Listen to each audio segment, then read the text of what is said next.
नमस्कार। प्रवास action news network और आप सभी का स्वागत है। भारतीय विदेश मंत्रालय की साप्ताहिक ब्रीफिंग में प्रवक्ता रणधीर जायसवाल ने एक साथ कई मोर्चों पर भारत का स्पष्ट और सख्त रुख सामने रखा।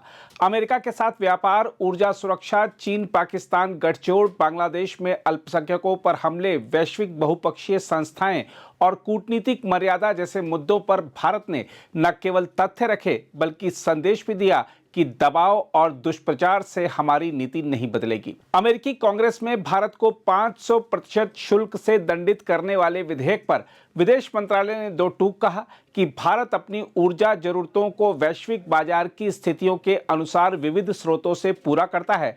विदेश मंत्रालय के प्रवक्ता ने कहा कि 140 करोड़ लोगों की ऊर्जा सुरक्षा भारत की सर्वोच्च प्राथमिकता है। किसी एक देश या दबाव के कारण भारत अपनी जनता के हितों से समझौता नहीं करेगा।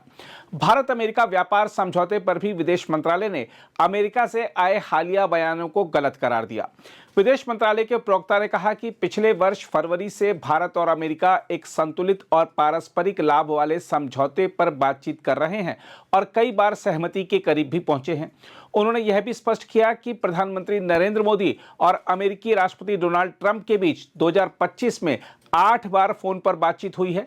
देखा जाए तो यह तथ्य उन दावों को खारिज करता है जिनमें कहा गया कि दोनों नेताओं के बीच संवाद नहीं है। विदेश मंत्रालय ने यह भी रेखांकित किया कि दोनों नेताओं के संबंध मैत्रीपूर्ण हैं और कूटनीतिक मर्यादा के अनुरूप परस्पर सम्मान पर आधारित हैं। साथ ही चीन की आक्रामक गतिविधियों पर भी भारत ने बेहद सख्त भाषा में प्रतिक्रिया दी है। हम आपको बता दें कि शक्सगाम घाटी में चीन द्वारा सीपेक के तहत बुनियादी ढांचे के निर्माण को भारत ने अपनी संप्रभुता का उल्लंघन बताया है। विदेश मंत्रालय ने दोहराया है कि 1963 का तथाकथित चीन पाकिस्तान सीमा समझौता अवैध और अमान्य है। उन्होंने कहा कि जम्मू कश्मीर और लद्दाख का पूरा क्षेत्र भारत का अभिन्न हिस्सा है। उन्होंने कहा कि चीन को बार बार चेताया गया है कि वह जमीनी हकीकत बदलने की कोशिश न करे। साथ ही चीन से कहा गया है कि भारत अपने हितों की रक्षा के लिए आवश्यक कदम उठाने का अधिकार सुरक्षित रखता है। इसके अलावा बांग्लादेश में अल्पसंख्यकों पर हमलों के मुद्दों पर भारत ने वहां की सरकार के इनकार को खतरनाक प्रवृत्ति बताया है। विदेश मंत्रालय ने कहा कि इस तरह का इनकार अपराधियों का मनोबल बढ़ाता है और यह जमीनी सच्चाई से मुंह मोड़ने के बराबर है। वहीं न्यूयॉर्क के मेयर जोहरान ममदानी की टिप्पणियों पर विदेश मंत्रालय ने संयमित लेकिन कड़ा संदेश देते हुए कहा है कि किसी भी लोकतंत्र में न्यायपालिका की स्वतंत्रता का सम्मान किया जाना चाहिए। सिंधु जल संधि पर विदेश मंत्रालय ने स्पष्ट किया कि यह फिलहाल स्थगन की स्थिति में है। साथ ही कई वैश्विक संस्थाओं से अमेरिका के बाहर चले जाने पर भारत ने कहा है कि वैश्विक समस्याओं का समाधान परामर्श और सहयोग से ही संभव है। इसी क्रम में उन्होंने यह भी बताया कि जर्मन चांसलर ओलाफ शोल्ज 12 और 13 जनवरी को भारत यात्रा पर आ रहे हैं और अहमदाबाद में द्विपक्षीय वार्ता होगी जिसमें सभी प्रमुख मुद्दों पर चर्चा की जाएगी। देखा जाए तो विदेश मंत्रालय की यह ब्रीफिंग दरअसल भारत की बदलती कूटनीतिक मुद्रा का आईना है। भारत ना तो दबाव में आता है और ना ही अस्पष्ट भाषा में जवाब देता है। अमेरिका हो या चीन, भारत साफ शब्दों में अपनी प्राथमिकताएं और सीमाएं तय कर रहा है। 500% शुल्क की धमकी हो या रूसी तेल पर उपदेश, भारत का जवाब एक ही है कि ऊर्जा सुरक्षा पर कोई समझौता नहीं होगा। वहीं चीन के मामले में बयान केवल प्रतिक्रिया नहीं बल्कि चेतावनी है। शक्सगाम घाटी और सिपेक का मुद्दा यह दिखाता है कि भारत अब हर मंच पर अपनी क्षेत्रीय संप्रभुता की बात मुखरता से रखता है।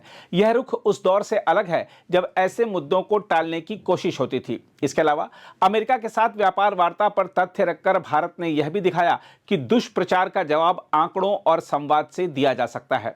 मोदी और ट्रंप के 8 संवाद यह साबित करते हैं कि ऐसे लोगों के दावे गलत हैं जो कहते हैं कि मोदी ने ट्रंप को फोन नहीं किया इसलिए भारत और अमेरिका व्यापार वार्ता पटरी से उतर गई। बहरहाल आइए देखते हैं विदेश मंत्रालय के प्रवक्ता के आज के महत्वपूर्ण बयान। जो जिस बिल की आप बात कर रहे हैं, जो प्रस्तावित बिल है, उसके बारे में हमको ज्ञान है और इन मसलों को और इस बिल को हम लोग बड़े ध्यान से, जो भी उनके साथ जो गतिविधियां हो रही है उस पर हम ध्यान अपना केंद्रित किए हुए हैं। साथ ही साथ मैं आपको बताना चाहूँगा कि जहाँ तक ऊर्जा स्रोतों का सवाल है उससे आप भली भांति वाकिफ़ है कि हमारा क्या रवैया है, क्या हमारा अप्रोच है। इस संदर्भ में जैसा कि आप जानते हैं कि हमारी जो हमारा अप्रोच होता है वो वैश्विक बाजार में क्या परिस्थिति है, किस प्रकार का माहौल है, उसको मद्देनजर रखते हुए, और साथ ही साथ जो हमारे अपने एक इम्पेरेटिव है कि हमारे जो 1.4 अरब लोग हैं उनको किस प्रकार से सस्ते दाम पर ऊर्जा मुहैया कराया जाए, इन दोनों चीज़ों को देखते हुए हम लोग अपनी ऊर्जा स्रोतों के बारे में हमारी अपनी स्ट्रेटजी और रणनीति को तय करते हैं।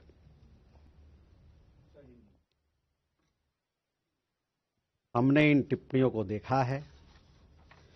भारत और अमेरिका पिछले साल 13 फरवरी से ही एक द्विपक्षीय व्यापार समझौते पर बातचीत करने के लिए प्रतिबद्ध थे। तब से दोनों पक्षों ने एक संतुलित और पारस्परिक रूप से लाभकारी व्यापारिक समझौते पर पहुंचने के लिए कई दौर की बातचीत की है। कई मौके पर हम समझौते के बहुत करीब पहुंचे हैं। रिपोर्ट की गई टिप्पणियों में इन चर्चाओं का जो विवरण दिया गया है वह ठीक नहीं है। हम दो पूरक अर्थव्यवस्थाओं के बीच पारस्परिक रूप से लाभकारी व्यापार समझौता में रुचि रखते हैं और इसे संपन्न करने की आशा करते हैं।